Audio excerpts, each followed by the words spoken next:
Okay, this is from IGN.com regarding Counter-Strike 2. And it says Counter-Strike 2 players express disappointment as many of CSGO's key features disappear. Many of CSGO's maps and modes are GX gone.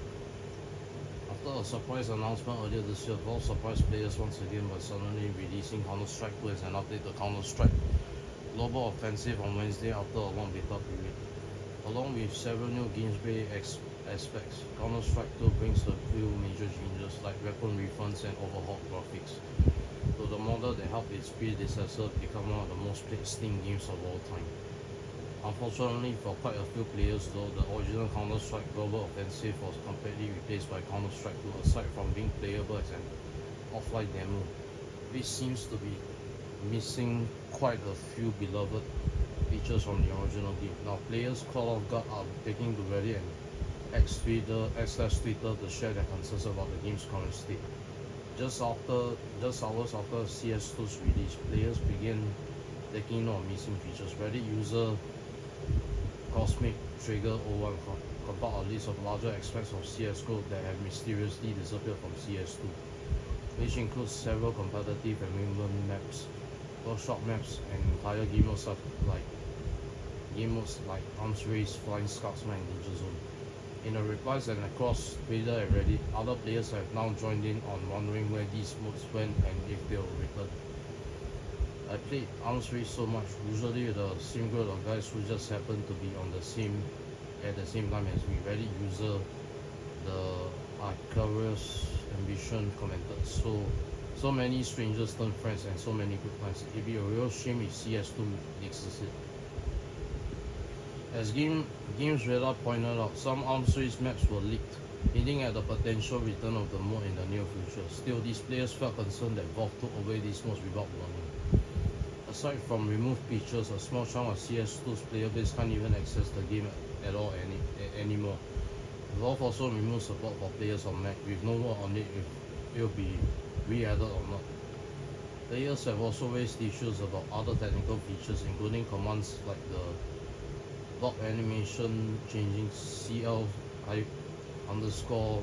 the absence of which sparked outcry during CS2's beta.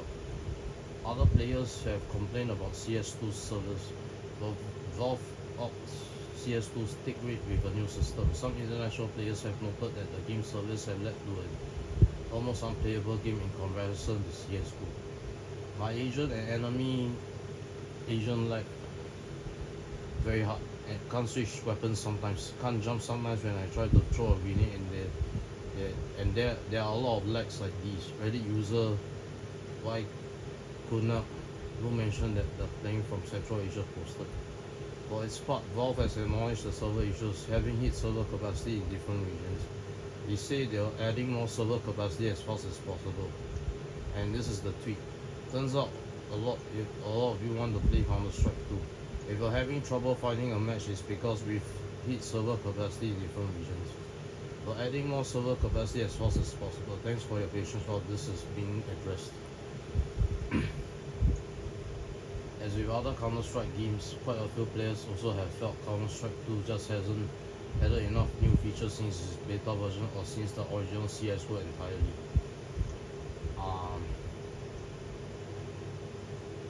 So this is the tweet for Anomaly. They basically released no new content with the launch, and I guess to not divide the audience, they completely removed CSGO. So the only game we're left with is the seemingly rushed CS2. Very weird how all of the hype for the last few weeks lead up to basically nothing. Of course, the reaction to CS2's surprise launch hasn't been all negative. Twitter and Reddit were also filled with players praising the game's overhauled graphics, discussing new features like responsive smoke grenades, and of course sharing some impressive clips. Still though, the players that are disappointed have been pretty vocal, and Valve hasn't yet responded to concerns about the game other than threatening to ban cheaters and their friends. Now it's just a matter of time of waiting to see if Valve brings these missing features back, or if this is just what Counter-Strike will look like going forward. Valve has not yet responded to IGN's request for comment.